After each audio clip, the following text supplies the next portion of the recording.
Com quase 1 hora de filme de 87 minutos, De Ambrosio oferece algo como uma declaração de propósito artístico.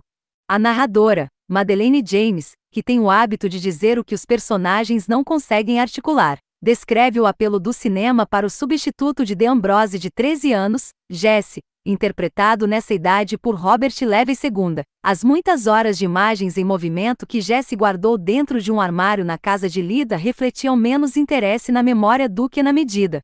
Pois a grande distância que se abriu entre Jesse e o mundo na véspera de sua adolescência poderia agora ser efetivamente dimensionada por fita de vídeo e luz. A catedral casa forma e conteúdo de forma marcante.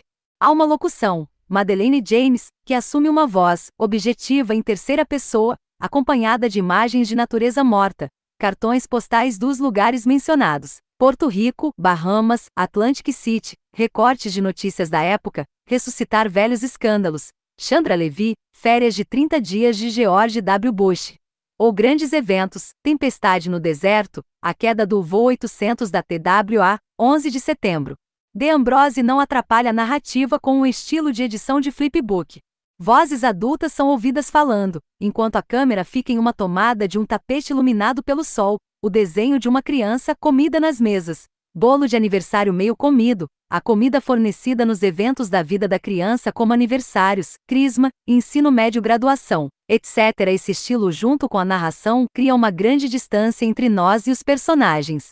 O que vemos se desenrolar com casamentos se desfazendo é banal. Quase 50% dos casamentos terminam em divórcio. O estilo distante e o ponto de vista próximo nos permitem nos inclinar, ter empatia em um nível diferente. Quase não há closes. Embora o efeito cumulativo da catedral seja formidável, alguns elementos parecem um pouco mais dispersos. Brian D'Arcy James imbui uma complexidade em uma figura paterna complicada, tentando conciliar questões de dinheiro e a dissolução de um casamento enquanto também cuida de seu filho, mas o resto dessas performances pode parecer de madeira, mesmo que por design. Claramente acenando para os princípios bressonianos de despir a aparência de performance, algumas sequências com diálogos mais robustos são muito silenciosas, se não rotineiras, faltando tanto a natureza poética da narração do filme, quanto não fazendo jus à sua forte identidade visual. Os benchmarks recorrentes de fotos da escola e diretos para a câmera que apresentam Jesse em diferentes idades também dão vibrações de um tropo bastante óbvio. Vamos começar no início. O narrador nos informa que Jesse D'Ambrosio foi concebido durante as férias de seus pais em Porto Rico, bem na época em que seu tio morreu de AIDS. A família disse a todos que ele morreu de doença hepática e parece dizer isso também.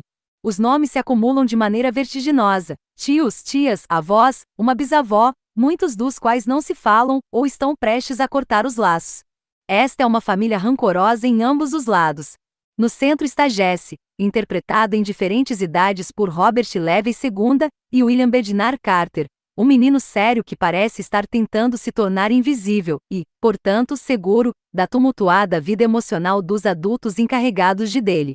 A catedral, coleção de momentos que se assemelham a cenas menos convencionalmente moldadas do que a fragmentos poéticos de memória, é uma obra definida por esse tipo de estética.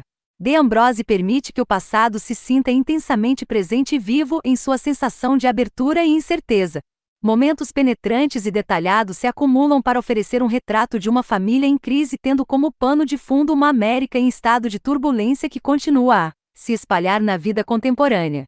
De Ambrosio reduz os grandes desgostos, decepções e ressentimentos de sua família a imagens tangíveis e singulares, ocasionalmente quebrando a fria objetividade de seu toque com explosões de melodrama que cauterizam a emoção não processada que se agita sob a superfície da vida doméstica.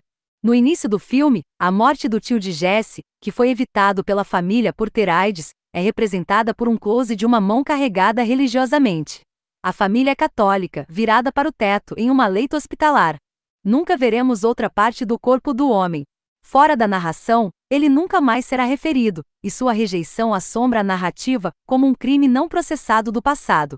Muito mais tarde, quando ouvimos falar da morte da bisavó materna de Jesse, Josephine, candidato, não vemos funeral, não ouvimos discursos elaborados. Embora tenhamos um close-up de um daqueles almoços compartimentados banais e desoladores que eles servem em lares de idosos.